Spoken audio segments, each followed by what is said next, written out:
In this class, we are going to study about the gram staining technique and also the difference between gram positive and also gram negative bacteria. So there are these two types of bacteria which differ in their cell wall composition and especially in terms of teichoic acids as well as the peptidoglycan content. So in a gram positive bacteria, there is the thick cell wall and in there the peptidoglycan content is more, while in gram negative bacteria the peptidoglycan content is much less as compared to the gram positive bacteria. So before understanding the difference between gram positive and gram negative bacteria and their details, we first have to understand what does gram positive or gram negative mean. So first of all, we are going to study about the gram staining technique which was developed by Christian Gram. So it was a technique used by him to stain bacterial cells. So the scientist's name is Christian Gram.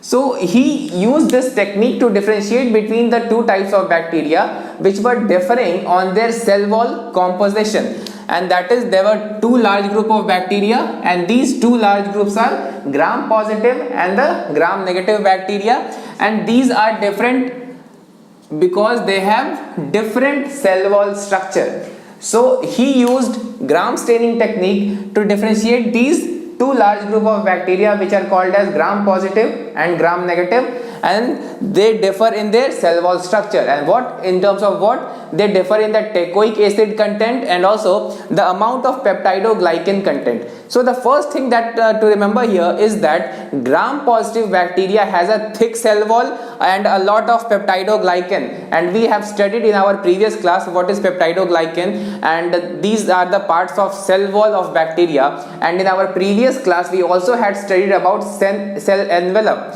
So in the cell envelope we had studied about the glycocalyx layer, cell wall layer and the cell membrane layer. So this cell wall layer contains a lot of peptidoglycans. So this is what we are concerned with. So this peptidoglycan layer has the ability to shrink or expand. So we are going to use this ability of peptidoglycan to differentiate between two different groups of bacteria. So first of all, after gram staining procedure, gram positive bacteria stains violet. That is, after the completion of gram staining, the gram positive bacteria will become violet colored. That is, जो gram positive bacteria होते हैं वो violet color के हो जाएंगे और जो gram negative bacteria होते हैं वो red color के हो जाएंगे. So first of all, जो ग्राम पॉजिटिव हैं वो वायलेट हो जाएंगे और जो ग्राम नेगेटिव हैं वो हो जाएंगे रेड कलर के. So this is the end of the experiment, that is experiment के एंड पर ऐसा होगा. So first of all we are gonna do the experiment and we are gonna let's see the experiment की what happens and what are the procedures and steps of the experiment. So this step of Gram staining involves 3 steps. The first one is the staining, the second one is decolorization, and the third one is counter staining. So first of all, we first stain the bacterial cells. तो bacterial cells को stand करने के लिए हम एक complex का use करते हैं, यानी कि बैक्टीरियल सेल्स को हम यहाँ पे सबसे पहले स्टेन करेंगे और यहाँ पे हम इसे वाटर सॉल्युबल डाई से स्टेन करेंगे और उस डाई का नाम है crystal violet. So this crystal violet is a dye, that is a coloring agent, and it will colorize the bacteria on which we will put it. So on the both types of bacteria, that is gram positive and gram negative, we put this crystal violet. So what happens, the bacteria will get violet colored. So when we put this crystal violet over the bacteria, all the bacteria will get violet colored. So we will not be able to differentiate between gram positive and gram negative bacteria. So we just took a sample and over it we put this crystal violet, and this will stain all the cells of the all the bacterial cells with violet color. So we cannot differentiate. So what we will do, we will try to decolorize it and later put on a new stain. So first of all, we are going to make sure that the stain remains on the bacterial cell wall or inside. So for that we do one thing. Stain को अगर हम wash away करें तो stand जो होते हैं वो काफ़ी वाटर सॉल्युबल हैं. तो अगर स्टेनिंग के बाद हम अगर बैक्टीरियल सेल को वॉश करेंगे वाटर के साथ तो वो सारे के सारे स्टेन निकल जाएंगे, क्योंकि ये जो क्रिस्टल वायलेट था, तो जब हमने डाला था इसे पूरे सेल्स पे तो सारे सेल्स हो गए थे वायलेट कलर के। लेकिन अगर हम सभी सेल्स को वॉश कर देंगे तो ये सभी सेल्स के अंदर से निकल जाएगा, क्योंकि ये एक वाटर सॉल्युबल डाई है। तो हमारा ये मोटिव है कि ये अगर जब हम वॉश करें तो कुछ सेल्स के ना निकले, तभी हम डिफरेंशिएट कर पाएंगे कि ये जो है वो ग्राम पॉजिटिव है और ये ग्राम नेगेटिव है। तो सबसे पहले हमने क्या किया, हमने क्रिस्टल वायलेट सॉल्यूशन डाल दिया बैक्टीरिया पर। उसके बाद हमने उसमें एक और सॉल्यूशन डाला जिसे हम कहते हैं Gram's iodine solution. It's actually potassium iodide solution. तो हम क्या कर रहे हैं, नेक्स्ट स्टेप में ग्राम्स आयोडीन सॉल्यूशन को यूज कर रहे हैं। तो ग्राम आयोडीन सॉल्यूशन में पोटेशियम आयोडाइड होता है। So it is added to the cells, यानी कि स्टेनिंग जिस सेल्स का हमने किया है उसे अभी वॉश नहीं किया है हमने, उसमें बिना वॉश किए, यानी कि जिन बैक्टीरियल सेल्स का हमने स्टेनिंग किया है उस बैक्टीरियल सेल्स पर हमने इस आयोडीन सॉल्यूशन को पुट करना है। अब इसके पुट करने के बाद क्या होगा कि जो क्रिस्टल वायलेट के मॉलिक्यूल्स हैं और जो आयोडीन के पार्ट हैं ये आपस में एक कॉम्प्लेक्स मॉलिक्यूल फॉर्म कर लेंगे। तो कॉम्प्लेक्स मॉलिक्यूल होते हैं वो काफी बड़े साइज के होते हैं, यानी कि कॉम्प्लेक्स मॉलिक्यूल के जो साइजेस हैं वो बड़े हैं और इनमें जो प्रॉपर्टी है वो है insolubility in water. So the complex which is formed with crystal violet and iodine solution, it is insoluble in water and larger in size। यानी कि अब जो कॉम्प्लेक्स बन गया है वो सेल के अंदर है और काफी बड़े साइज का है और वाटर के साथ इनसॉल्युबल है, यानी कि अगर हम वाटर से वॉश करें तो वो इजीली वॉश अवे नहीं होगा क्योंकि वाटर के साथ वो इनसॉल्युबल है। अब अगर हम उसके सरफेस की बात करें, यानी कि जो बैक्टीरिया का सरफेस है वहां से तो वॉश अवे हो सकता है, लेकिन जो डाई सेल के अंदर चला गया है, क्योंकि हमने पहले ही इसे डाई किया था और ये वाटर के साथ इनसॉल्युबल है और काफी बड़े साइज का है, तो सेल के अंदर से ये बाहर नहीं आ पाएगा, क्योंकि अंदर में ही साइज बढ़ा है, क्योंकि अंदर में ही इन दोनों चीजों ने कंबाइन किया है, crystal violet and as well as iodine. So इन दोनों ने सेल के अंदर कंबाइन किया, तो वैसे सेल्स तो काफी हद तक वायलेट कलर के हो जाएंगे। तो जब हम सेल को वॉश अवे करेंगे, तो जब हम सेल को वॉश करेंगे पानी की मदद से, तो जो अंदर वाले पार्ट हैं वहां पर तो हो सकता है कि जो बैक्टीरिया के जो साइटोप्लाज्म में या फिर सेल मेम्ब्रेन के अंदर स्टेन चला गया है वो वॉश आउट ना हो पाए। तो नेक्स्ट स्टेप देखते हैं, हम डीकलराइजर यूज करेंगे, यानी कि अब हम सेकेंड स्टेप की बात कर रहे हैं, डीकलराइजेशन। तो यहां पर अल्कोहल या एसीटोन की यूज की जाती है। अल्कोहल या एसीटोन को हम यूज करते हैं डिहाइड्रेशन के लिए। तो हमने पिछली क्लास में पढ़ा था कि जो पेप्टाइडोग्लाइकन का लेयर था, पेप्टाइडोग्लाइकन के पास ये एबिलिटी होता है कि वो एक्सपैंड या कॉन्ट्रैक्ट कर सकता है, यानी कि पेप्टाइडोग्लाइकन इलास्टिक होता है। और बैक्टीरियल सेल में हमने पढ़ा था पिछली क्लास में कि bacterial cell is rigid as well as elastic. तो इलास्टिक क्यों होता है? क्योंकि पेप्टाइडोग्लाइकन की वजह से। तो हमारा जो ग्राम पॉजिटिव बैक्टीरिया है उसमें काफी ज्यादा पेप्टाइडोग्लाइकन है। तो जब पेप्टाइडोग्लाइकन को जब हम डिहाइड्रेट कर देंगे, तो उससे क्या होगा कि वो श्रिंक कर जाएगा। तो जब वो श्रिंक करेगा तो काफी टाइट हो जाएगा, और टाइटनिंग एंड श्रिंकिंग के बाद क्या होगा कि डाई उसके बाहर नहीं निकल पाएगा। यानी कि हम कितना भी कोशिश कर लें, जब वो श्रिंक कर गया है पेप्टाइडोग्लाइकन, तो उसके अंदर जो डाई चला गया था वो बाहर नहीं आ पाएगा। Due to this the peptidoglycan layer in Gram positive bacteria due to the peptidoglycan layer in gram positive bacteria, crystal violet iodine complex cannot get out। तो ये बाहर क्यों नहीं आ सकता है? क्योंकि पेप्टाइडोग्लाइकन लेयर काफी ग्राम पॉजिटिव में थिक होता है और वो कॉन्ट्रैक्ट भी कर गया क्योंकि हमने इसे डिहाइड्रेट कर दिया है। Now but gram negative bacteria have thin. तो ग्राम नेगेटिव बैक्टीरिया के पास पेप्टाइडोग्लाइकन का बहुत थिन लेयर होता है और इसके पास काफी थिक होता है, यानी कि ग्राम पॉजिटिव के पास काफी थिक होता है और ग्राम नेगेटिव बैक्टीरिया के पास काफी थिन लेयर होता है पेप्टाइडोग्लाइकन का। तो यहां तो पेप्टाइडोग्लाइकन लेयर बाहर आ सकता है, लेकिन ग्राम पॉजिटिव में पेप्टाइडोग्लाइकन लेयर बाहर नहीं आ सकता है। तो इस टेक्निक से हम लोग ये जब वॉश आउट करेंगे सेल्स को, तो ग्राम नेगेटिव बैक्टीरिया का जो पेप्टाइडोग्लाइकन लेयर होगा वो काफी थिन है, तो इस स्टेन को होल्ड नहीं कर पाएगा वो। लेकिन जो ग्राम पॉजिटिव बैक्टीरिया है वो काफी थिक है, उसके पास पेप्टाइडोग्लाइकन का लेयर। तो वो होल्ड कर लेगा स्टेन को, क्योंकि उसमें जो है वो श्रिंकेज हो गया है, क्योंकि पेप्टाइडोग्लाइकन का लेयर श्रिंक किया है और वो टाइट हो चुका है, टाइटनिंग और श्रिंकिंग की वजह से, टाइटनिंग और श्रिंकिंग हो गया उसके अंदर। अगले स्टेप में हम क्या करते हैं कि जब हम वॉश कर दिए सेल्स को, तो वॉश करने के बाद उस पर एक नया स्टेन डालेंगे, यानी कि काउंटर स्टेनिंग डालेंगे। तो पहली बार हमने यूज किया था क्रिस्टल वायलेट का, और अब यानी कि काउंटर स्टेनिंग में हम यूज करेंगे सैफ्रेनिन का। तो सैफ्रेनिन की ये प्रॉपर्टी होती है कि ये जिसमें भी सेल्स में हम डालते हैं उसे रेड कलर से स्टेन करते हैं, यानी कि ये जो तीसरा स्टेन है, यानी कि लास्ट स्टेन है, उसमें हमने यूज करना है सैफ्रेनिन। तो सैफ्रेनिन क्या करता है, ये रेड कलर से सेल्स को स्टेन करता है। तो जो क्रिस्टल वायलेट स्टेन था वो तो ग्राम पॉजिटिव बैक्टीरिया के अंदर था, तो ग्राम पॉजिटिव बैक्टीरिया जो होगा वो पहले से वायलेट होगा।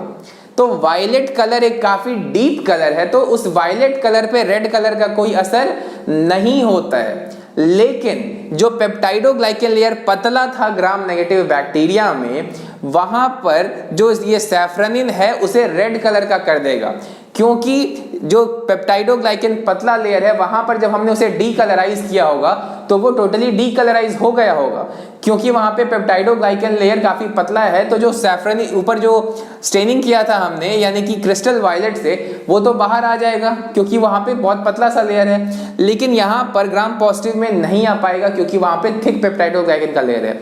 तो उस पर जब हम सैफ्रेनिन डालेंगे तो वायलेट कलर पे कोई असर नहीं होगा। लेकिन जो बैक्टीरिया डीकलराइज हो चुका है, यानी कि ग्राम नेगेटिव बैक्टीरिया, वो हो जाएगा रेड कलर का, यानी कि Gram negative bacteria stains red. तो इस तरीके से हम ग्राम पॉजिटिव और ग्राम नेगेटिव बैक्टीरिया को डिफरेंशिएट कर सकते हैं स्टेन से। तो सबसे पहले हमने क्रिस्टल वायलेट डाला, क्रिस्टल वायलेट डालने से क्या हुआ, सारे सेल वायलेट कलर के हो गए। उसके बाद हमने क्या किया कि उसमें आयोडीन सॉल्यूशन डाल दिया, तो सेल्स के अंदर आयोडीन और क्रिस्टल वायलेट का कॉम्प्लेक्स बन गया, तो वो बाहर नहीं आ पाएगा ग्राम पॉजिटिव बैक्टीरिया में, क्योंकि ग्राम पॉजिटिव बैक्टीरिया में पेप्टाइडोग्लाइकन काफी थिक लेयर होता है और वो श्रिंक कर चुका है क्योंकि हमने उसे डिहाइड्रेट कर दिया था। तो ग्राम पॉजिटिव बैक्टीरिया में क्रिस्टल वायलेट अंदर ही रह जाएगा, लेकिन ग्राम नेगेटिव बैक्टीरिया में बहुत पतला सा पेप्टाइडोग्लाइकन का लेयर है, जिसकी वजह से जब हम उसे वॉश करेंगे तो उसका जो पेप्टाइडोग्लाइकन का लेयर है वो रोक नहीं पाएगा क्रिस्टल वायलेट सॉल्यूशन को, तो ये बाहर आ जाएगा। यानी कि डीकलराइजेशन और वॉशिंग के बाद जो ग्राम नेगेटिव बैक्टीरिया है वो हो जाएगा कलरलेस, या जो इनिशियल कलर होगा, और जो ग्राम पॉजिटिव बैक्टीरिया है वो वायलेट कलर का हो जाएगा। उसके बाद हम एक नया सैफ्रेनिन स्टेन डाल देंगे। सैफ्रेनिन क्या करेगा कि वायलेट पे कोई असर नहीं कर पाएगा, क्योंकि वायलेट खुद ही में एक काफी डीप कलर होता है, तो उस डीप कलर के होने की वजह से रेड का कोई इंपैक्ट नहीं होगा वायलेट पे, यानी कि ग्राम पॉजिटिव बैक्टीरिया पे। लेकिन जो ग्राम नेगेटिव बैक्टीरिया था वो तो स्टेन होल्ड नहीं किया था, तो वो स्टेन बाहर आ जाएगा और जो ये रेड स्टेन है, यानी कि जो सैफ्रेनिन स्टेन है, वो सैफ्रेनिन स्टेन ग्राम नेगेटिव बैक्टीरिया को रेड कर देगा। तो हम कलर के बेसिस पे दोनों को डिफरेंशिएट कर लेंगे, यानी कि जो भी इस पूरे एक्सपेरिमेंट को करने के बाद जो भी बैक्टीरिया वायलेट कलर के होंगे तो वो होंगे ग्राम पॉजिटिव, और जो भी बैक्टीरिया रेड कलर के होंगे वो हो जाएंगे ग्राम negative bacteria. So this is the normal and general procedure of Gram staining. So it was developed by Christian gram, and इसी के बेसिस पर हम डिफरेंशिएट कर पाते हैं अपीयरेंस के बेसिस पर ग्राम पॉजिटिव और ग्राम नेगेटिव बैक्टीरिया को। So now we have seen कि what is Gram staining. Now we will see कि ग्राम पॉजिटिव और ग्राम नेगेटिव बैक्टीरिया के बीच में क्या बेसिक डिफरेंसेस होते हैं। सो ग्राम पॉजिटिव और ग्राम नेगेटिव बैक्टीरिया के बीच में कुछ बेसिक डिफरेंस तो हमने यहाँ ही देख लिया, यानी कि ग्राम पॉजिटिव के पास मोटा पेप्टाइडोग्लाइकन होगा और ग्राम नेगेटिव के पास पतला सा पेप्टाइडोग्लाइकन का लेयर होगा। और भी डिफरेंसेस होते हैं डीएनए आरएनए के बेसिस पे, वायरुलेंस के बेसिस पे, या फिर एंटीबायोटिक के प्रति रेजिस्टेंस के बेसिस पे। So these are the common differences which we are gonna study now, that is अब हम लोग पढ़ेंगे ग्राम पॉजिटिव और ग्राम नेगेटिव बैक्टीरिया के बीच के जो भी differences. We would see the difference between gram positive and gram negative bacteria. So the first difference is what just we have studied. So the first difference was when we wash gram positive bacteria after staining with a organic solvent. So when we wash it with a organic solvent, then this will not release the stain. but this will release the stain. That is, in this case, if we stain the bacterial cell and then wash it with an organic solvent, then the bacterial cell wall, because of the thick peptidoglycan layer, will retain the stain. और जो भी stand का colour होगा वो stand यहाँ पर दिखेगा उस कलर का। और यहाँ पर जिस स्टेन से हमने स्टेन किया था, उस जिस डाई से हमने स्टेन किया था, यहाँ पर वो स्टेन रिमूव हो जाएगा या वो डाई यहाँ से रिमूव हो जाएगा, क्योंकि इस केस में पेप्टाइडोग्लाइकन काफी पतला लेयर है। दैट इज यहाँ पर हमने सबसे पहले स्टेन किया, उसके बाद उसे वॉश किया, इसे भी स्टेन किया, वॉश किया। वॉश करने के बाद इसका कलर चला गया, इसका कलर नहीं जाएगा, यानी कि यहाँ पे कलर रिटेन होगा और वहां पे कलर नहीं रिटेन हो पाएगा, यानी कि वहां पे जो भी डाई था वो वॉश अवे हो जाएगा। So this is the first point of difference between these two types of bacteria that we just had studied, and the differences is on the basis of gram staining. And that was, what was the gram stain? The gram stain was crystal violet. So this was the first point of difference. The second point of difference is the unilayer and bilayer cell wall. So cell wall in this case is formed of single layer, but in this case the cell wall is formed of two layer. But still the cell wall is thick and thin over there. Why? Because of the peptidoglycan. तो यहाँ पर cell wall एक layer का है और यहाँ पर cell wall दो लेयर का है, लेकिन वहां पर दो लेयर होने के बाद भी सेल वॉल पतला है, it is thin, but here the cell wall is thick. So this is the important point of difference. Even after this is a single layered cell wall, still it is thicker, but it is bilayered, even then it is thinner. Then the other difference is the smooth and wavy cell wall. So in this case the cell wall would be smoother, but in that case the cell wall is wavy. So it is somewhat like this. So this wavy cell wall is like this and this smooth cell wall is like this. तो ये भी दोनों के बीच का difference हो गया। तो cell wall में हमने तीन प्रॉपर्टी देखा, unilayered, thick and smooth, bilayered, thin and wavy. So this was the difference on the basis of cell wall. लेकिन सेल वॉल में पेप्टाइडोग्लाइकन का भी डिफरेंस होता है। So if we see the peptidoglycan difference, यहां पर cell wall में 70 to 80% peptidoglycan है, 70 to 80%। लेकिन अगर हम ग्राम नेगेटिव की बात करें तो यहां पर सिर्फ 10 to 20% है। तो इसीलिए Gram negative bacteria crystal violet का जो ग्राम स्टेन था उसे उसने रिटेन नहीं किया, but this will be able to retain the crystal violet stain because it has a thick layer of peptidoglycan. That is why its cell wall is thick. Even after being unilayered, it has 70 to 80% of peptidoglycan. That is why it is thicker. Now we come to the other difference. There is something called as teichoic acid. So it is formed of glucose, phosphate and certain other things. तो ये जो teichoic acids होता है, it has certain antigenic properties. तो antigens वो chemicals होते हैं जो हमारी बॉडीज में एंटीबॉडी का प्रोडक्शन स्टिमुलेट कर सकते हैं। So these are certain chemicals which are present on the surface of bacterial. So this teichoic acid is present in the case of Gram positive bacteria, लेकिन ये जो टेकोइक एसिड्स होते हैं यहाँ पर एब्सेंट होते हैं। दैट इज यहाँ पर टेकोइक एसिड्स नहीं पाए जाएंगे और यहाँ पर प्रेजेंट होंगे। अब हम बात करते हैं एक पेरीप्लाज्मिक स्पेस की। तो पेरीप्लाज्मिक स्पेस होता है सेल वॉल और सेल मेम्ब्रेन के बीच में। सपोज करें कि ये हमारा सेल वॉल है और उसके अंदर होगा सेल मेम्ब्रेन। तो बाहर वाला है सेल वॉल और अंदर वाला है सेल मेम्ब्रेन। तो इन दोनों के बीच में ये स्पेस होता है। सो इस केस में यानी कि ग्राम पॉजिटिव के केस में जो पेरीप्लाज्मिक स्पेस है वो ऑलमोस्ट एब्सेंट है, मतलब ये ना के बराबर होगा। लेकिन अगर हम यहां पे बात करें तो जो सेल पेरीप्लाज्मिक स्पेस है वो काफी प्रोमिनेंट है, यानी कि सेल वॉल और सेल मेम्ब्रेन के बीच में काफी स्पेस पाया जाएगा ग्राम नेगेटिव में। लेकिन ग्राम पॉजिटिव में सेल वॉल और सेल मेम्ब्रेन के बीच में बहुत ज्यादा स्पेस नहीं है, बस एकदम स्लाइट स्पेस है। अब हम बात करते हैं लिपिड कंटेंट के बेसिस पे।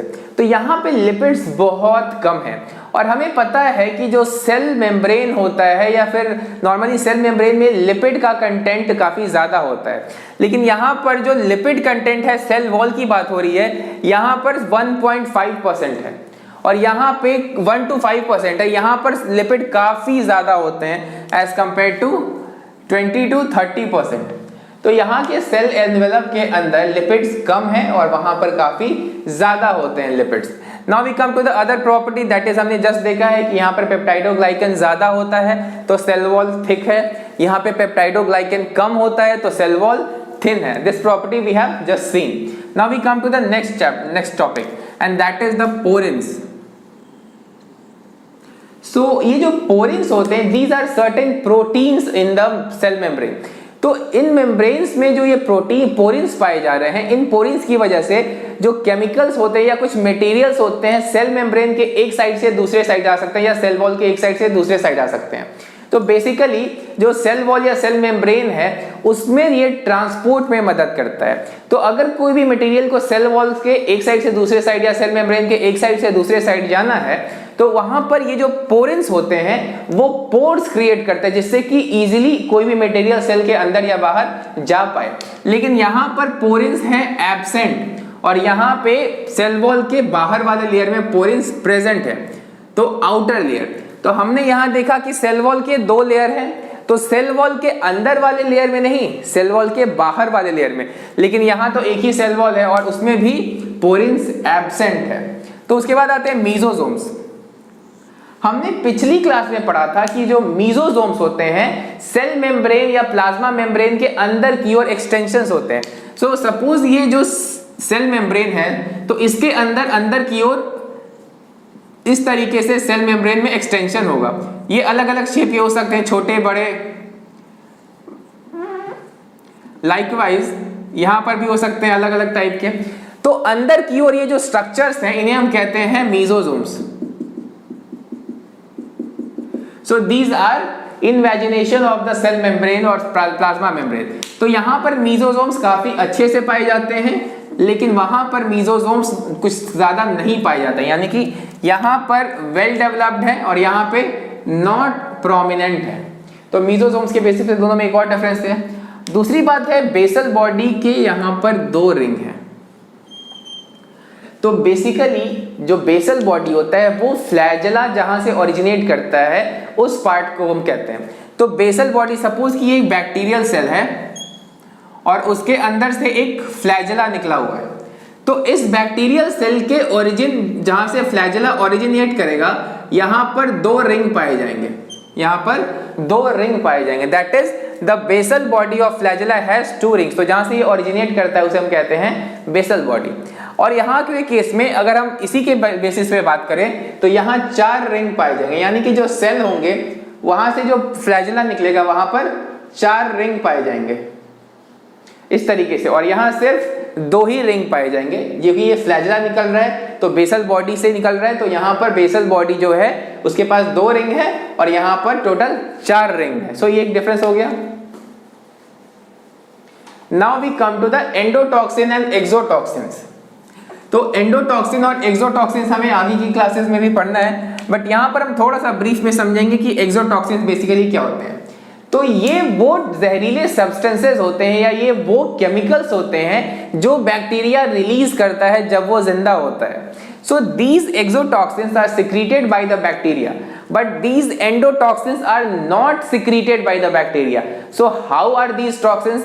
सो when a bacteria undergoes lysis और डेथ तब उसकी बॉडी से एंडोटॉक्सिन्स रिलीज होते हैं। तो ये जो एंडोटॉक्सिन्स होते हैं बैक्टीरिया के सेल वॉल में या सेल मेम्ब्रेन में होते हैं। तो जब बैक्टीरिया की डेथ होती है उस समय ये एंडोटॉक्सिन्स निकल जाते हैं। लेकिन जब बैक्टीरिया जिंदा रहता है तो वो कुछ टॉक्सिन्स रिलीज करता है, उन्हें कहते हैं एक्सोटॉक्सिन। तो ग्राम पॉजिटिव बैक्टीरिया जब जिंदा होता है तो वो रिलीज करता है एक्सोटॉक्सिन। ग्राम नेगेटिव बैक्टीरिया जब मर जाता है, जब उसकी डेथ हो जाती है तो वो रिलीज करता है एंडोटॉक्सिन। तो एंडोटॉक्सिन बेसिकली सेल वॉल से निकलते हैं या सेल वॉल के पार्ट होते हैं, तो उनके ब्रेकडाउन की वजह से एंडोटॉक्सिन्स रिलीज हो जाते हैं, लेकिन ये बैक्टीरिया अपने लिविंग स्टेट में रिलीज करता है।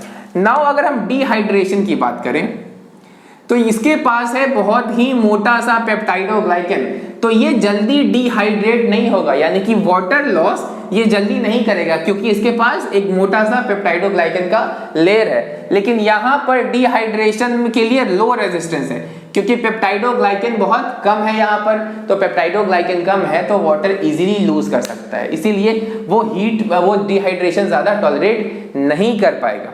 नाउ पैथोजेनिक फॉर्म्स की बात करें तो बैक्टीरिया के पैथोजेनिक फॉर्म्स वो होते हैं जो डिजीज करते हैं। तो सारे बैक्टीरिया डिजीज नहीं करते हैं, वैसे बैक्टीरिया जो डिजीज करते हैं उन्हें हम बोलते हैं पैथोजेनिक। तो ग्राम पॉजिटिव में जो पैथोजेनिक बैक्टीरिया होते हैं वो कॉमन नहीं होते हैं, यानी कि बीमारी करने वाले बैक्टीरिया जनरली ग्राम नेगेटिव होते हैं। दैट इज यहाँ पर ये कॉमन है, जो पैथोजेनिक बैक्टीरिया यानी कि जो बीमारी करने वाले बैक्टीरिया होते हैं वो मेनली होते हैं Gram negative bacteria. Now we come to the susceptibility, यानी कि ससेप्टेबल का मतलब होता है कि एंटीबायोटिक खाने पे उस बैक्टीरिया पे कितना असर हो सकता है, या फिर वो बैक्टीरिया डैमेज हो सकता है कि नहीं, या उसे इजीली किल किया जा सकता है कि नहीं। तो एंटीबायोटिक से इजीली हम किल कर सकते हैं ग्राम पॉजिटिव बैक्टीरिया को, लेकिन यहाँ पर एंटीबायोटिक से हम इजीली किल नहीं कर सकते हैं ग्राम नेगेटिव को। तो ये लेस ससेप्टेबल होता है, यानी कि ये ज्यादा रेजिस्टेंट होता है एंटीबायोटिक के प्रति, लेकिन ये कम रेजिस्टेंट होता है। नाउ अगर हम डीएनए और आरएनए के रेशियो की बात करें तो ये सिंपल सा रेशियो है 1:8। तो ग्राम पॉजिटिव बैक्टीरिया में डीएनए से 8 गुना ज्यादा होता है आरएनए, लेकिन यहाँ पर बराबर है दोनों। So these are the common points of differences. So DNA और RNA के बारे में आप लोगों को मेनली 12th क्लास में जेनेटिक्स चैप्टर में पढ़ना है, और 11th क्लास में थोड़ा सा सेल और बायोमॉलिक्यूल्स में हमें पढ़ना है डीएनए के बारे में। सो बेसिकली डीएनए और आरएनए यानी कि डीऑक्सीराइबोन्यूक्लिक एसिड और आरएनए मतलब राइबोन्यूक्लिक एसिड, तो दोनों के बीच में बस डीऑक्सी का डिफरेंस होता है, और इनके जो स्ट्रक्चरल डिफरेंसेस हैं ये आपको पढ़ने हैं 12th क्लास में जेनेटिक्स के चैप्टर में। सो यहाँ पे बस रेशियो हमें याद रखना है कि डीएनए से 8 गुना होता है आरएनए ग्राम पॉजिटिव बैक्टीरिया में, और डीएनए और आरएनए बराबर होते हैं इन the case of gram negative bacteria. So now we have completed our gram staining, and this was the difference between gram positive and gram negative bacteria. Now we will understand the various photosynthetic और chemosynthetic abilities of the bacteria, यानी कि अब हम bacteria की nutrition की बात करेंगे कि बैक्टीरिया की कौन से टाइप हेटेरोट्रोफिक्स होते हैं, कौन से टाइप ऑटोट्रोफिक है। ऑटो में भी डिफरेंट होते हैं, एक होते हैं फोटो ऑटोट्रोफिक, एक दूसरे होते हैं कीमो ऑटोट्रोफिक। तो ये सारे जो बैक्टीरिया के न्यूट्रिशन है अब हम लोग वो पढ़ेंगे।